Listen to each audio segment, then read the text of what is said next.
আসসালামু আলাইকুম। আজকে আমি আপনাদের তৈরি করে দেখাবো চিংড়ি মাছ দিয়ে শিমের বিচি। এর জন্য আমি আগে থেকেই বিচিগুলোকে খোসা ছাড়িয়ে ভালো করে ধুয়ে নিয়েছি। চুলা একটা কড়াই বসিয়ে এর মধ্যে পানি দিয়ে দেব শিমের বিচি। এখানে আমি হাফ কেজি শিমের বিচি নিয়েছি। আপনারা চাইলে বাড়িয়ে কমিয়েও নিতে পারেন। শিমের বিচিগুলোকে আমি একটু ভাপিয়ে নিব যাতে এর আষ্টে গন্ধ চলে যায়।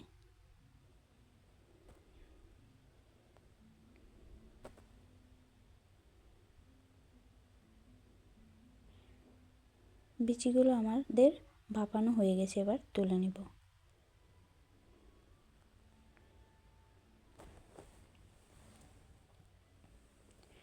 চুলায় একটা কড়াই বসিয়ে এর মধ্যে দিয়ে দেব তেল, দিয়ে দেব পেঁয়াজ কুচি। পেঁয়াজটাকে একটু নরম করে ভেজে নিব।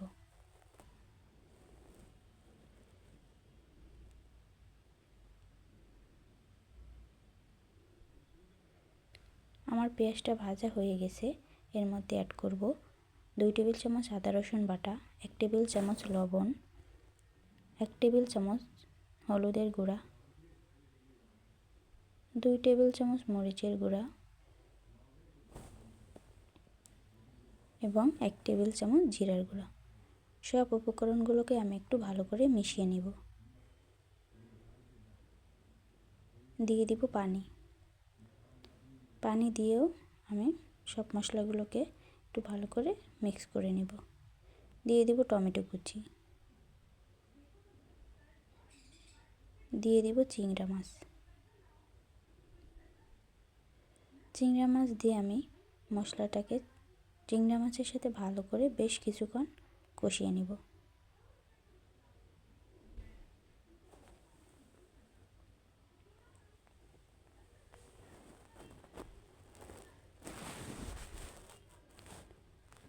চিংড়া মাছগুলো আমাদের ভালো করে কষানো হয়ে গেছে। এর মধ্যে দিয়ে দেব শিমের বিচি। শিমের বিচি এবং মশলা ভালো করে কষিয়ে নেব।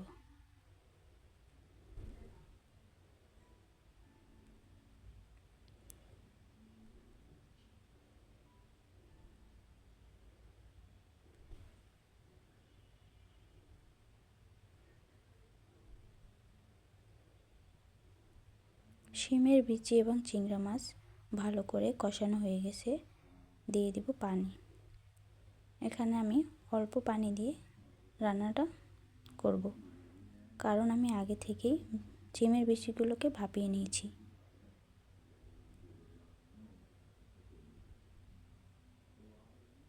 ঢাকা দিয়ে রান্না করব 10 মিনিট। ফিরে এলাম 10 মিনিট পর।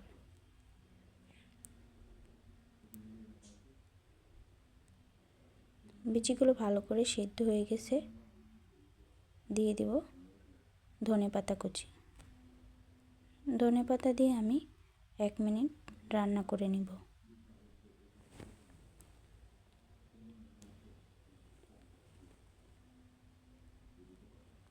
আমাদের রান্নাটা হয়ে গেছে, এবার তুলে নিব।